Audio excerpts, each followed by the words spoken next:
خاتون نے مستنصر حسین تارڑ صاحب جو کہ پاکستان کے مایہ ناز رائٹر ہیں ان سے سوال کیا کہ میں نے آپ کا حج کا سفر نامہ موول کعبہ شریف پڑھا ہے، اس میں آپ نے اپنی بیوی کا تذکرہ گویا یوں کیا ہے جیسے آپ کی گرل فرینڈ ہو۔ تو مستنصر حسین تارڑ صاحب نے مسکراتے ہوئے جواب دیا کہ دیکھیں محترمہ، جب میں اپنے ناولز کے اندر یا سفر ناموں میں کسی غیر منکوحہ عورتوں کا ذکر کرتا ہوں تب بھی آپ کو اعتراض ہوتا ہے۔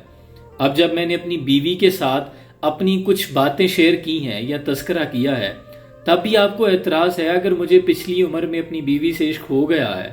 اس کے عشق میں مبتلا ہو گیا ہوں، تو آپ کو اعتراض کیسا؟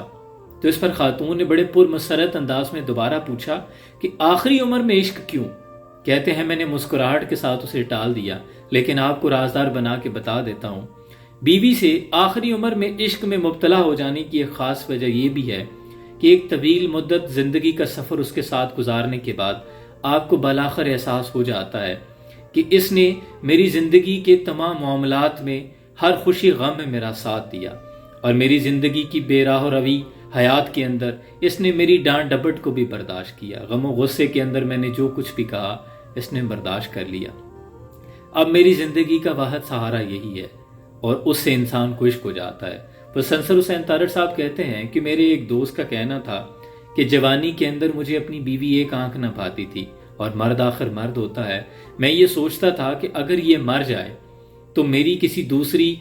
حسین جمیل عورت کے ساتھ شادی ہو جائے گی، تو سبحان اللہ۔ لیکن اب آخری عمر میں ہر نماز کے بعد میں اس کے لیے دعا مانگتا ہوں کہ اللہ اس کا سایہ سلامت رکھنا، کیونکہ اگر اسے کچھ ہو گیا تو مجھے تو کوئی پانی بھی نہیں پوچھے گا،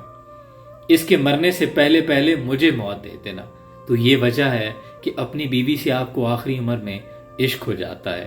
اس واقعے کو سنانے کا مقصد یہ تھا کہ وہ تمام احباب جو آج جن کو اپنی بیویاں ایک آنکھ نہیں پاتی، یاد رکھیں عمر کا ایک حصہ وہ آنے والا ہے جب آپ کو اپنی ہی بیوی سے عشق ہونے والا ہے، لہٰذا آج ہی اس کے ساتھ محبت اور خلوص عزت کا وہ رشتہ استوار کریں کہ پھر اس عمر میں بھی محبت کام آئے۔ اللہ کریم سے دعا ہے کہ اللہ تمام رشتہ ازدواج کے مابین محبت پیدا فرمائے اور نفاق سے محفوظ رکھے،